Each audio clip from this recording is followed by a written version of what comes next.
his comments about Ukraine, I had the privilege last week of seeing firsthand the courage and resilience of the Ukrainian people, and we must continue to stand united in this House in support of Ukraine.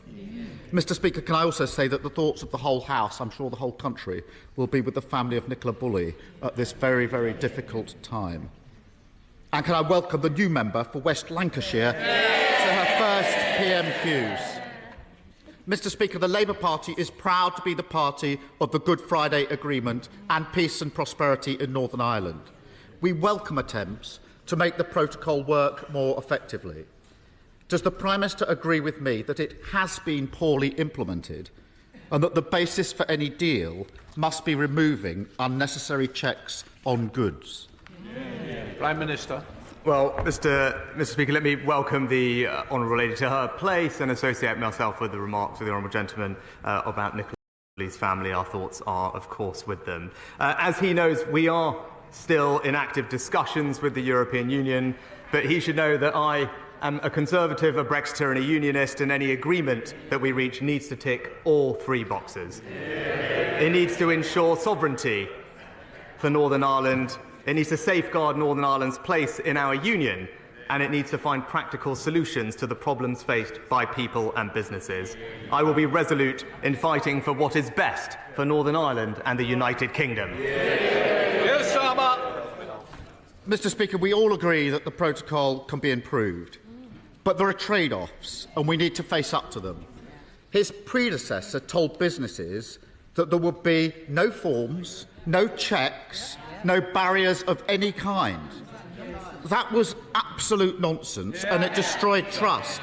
So in the interests of restoring that trust, will he confirm that to avoid a hard border on the island of Ireland, the deal he's negotiating is going to see Northern Ireland continue to follow some EU law? Prime Minister. Well, Mr Speaker, I think that the honourable gentleman is jumping ahead. We are still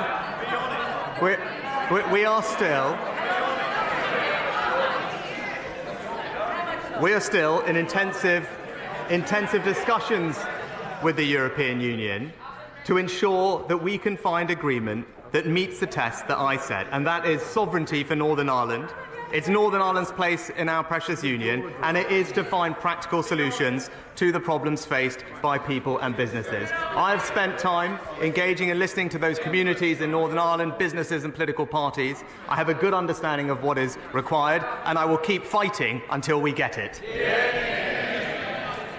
Mr Speaker, the Prime Minister is biting his tongue, but at some point the irreconcilables on his benches are going to twig and they're going to come after him. The former Trade Minister says there can be no role for the European Court of Justice in Northern Ireland. So will the Prime Minister be honest with them and tell them that's not going to happen?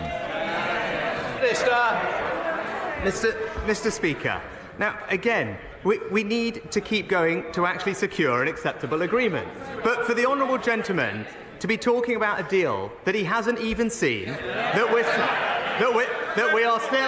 we are still negotiating, that isn't finalised, and it's his usual position when it comes to the European Union. It's give the EU a blank cheque and agree to anything they offer. It's not a strategy, Mr Speaker, that's surrender. Mr Speaker, it's not my questions he's avoiding, it's their questions he's avoiding. His predecessors wasted months pushing the Northern Ireland Protocol Bill. If implemented, it would tie us up in battles with the EU, the United States and others at precisely the time we should be building common ground to boost our economy and show unity against Putin. Now, the Prime Minister clearly wants a closer relationship with the EU, so can he confirm that if there's a deal, he will pull the Protocol Bill? Prime Minister. Mr Speaker, look, the gentleman wants to put the EU first. I want to put Northern Ireland first. And on these questions, the honourable gentleman said he would respect the result of the referendum, and then he promised to back a second one. All Well, he was constantly voting to frustrate Brexit. And I know what the British people know, that on this question, he can't be trusted to stick up for Britain. Mr. Speaker, the sound you hear is them cheering the Prime Minister, pulling the wool over their eyes. It's the 25th anniversary of the Good Friday Agreement, the 30th anniversary of the Downing Street Declaration. Tony Blair and John Major both recognised that politics in Northern Ireland is built on trust and not telling people what they want to hear, and the need to take seriously the concerns of both communities, nationalists and unionists. It's vital their voices are heard. So can the Prime Minister confirm that whatever deal he brings back, this House will get a vote on it? Prime Minister. Mr. Speaker, of course, Parliament will express its view. But what is crucial? What is crucial here? But what is crucial here is that this is not about his desire to play political games in this House with this situation. This is about what is best for the people and communities of Northern Ireland. And that, Mr. Speaker, is what I will keep fighting for. Well, Mr. Speaker, I take it from that this House will get a vote, and I look forward to that vote in due course. Because everyone knows the basis of this deal has been agreed for weeks. But it's the same old story.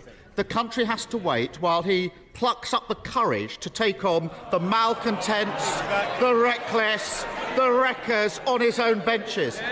But I'm here to tell him he doesn't need to worry about that, because we will put country before party and ensure that Labour votes to get it through. He should accept our offer, ignore the howls of indignation from those on his side who will never take yes for an answer. Why doesn't he just get on with it? Mr. Speaker, what I am doing is talking and listening to the people of Northern Ireland. That is the right thing to do. It's to make sure that we can respond and resolve to the concerns of the unionist communities and businesses in Northern Ireland, and that is what I will keep doing. But, Mr. Speaker, we know, but the Honourable Gentleman talks about his plans. We have heard that tomorrow he's going to announce 5 missions. But we already know what they are. It's uncontrolled immigration, it's reckless spending, it's higher debt, and it's softer sentences. And for the fifth pledge, Mr. Speaker, we all know it's that he reserves the right to change his mind on the other 4.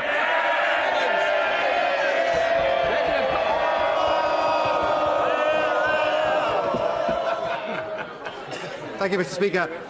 Last year, the coroner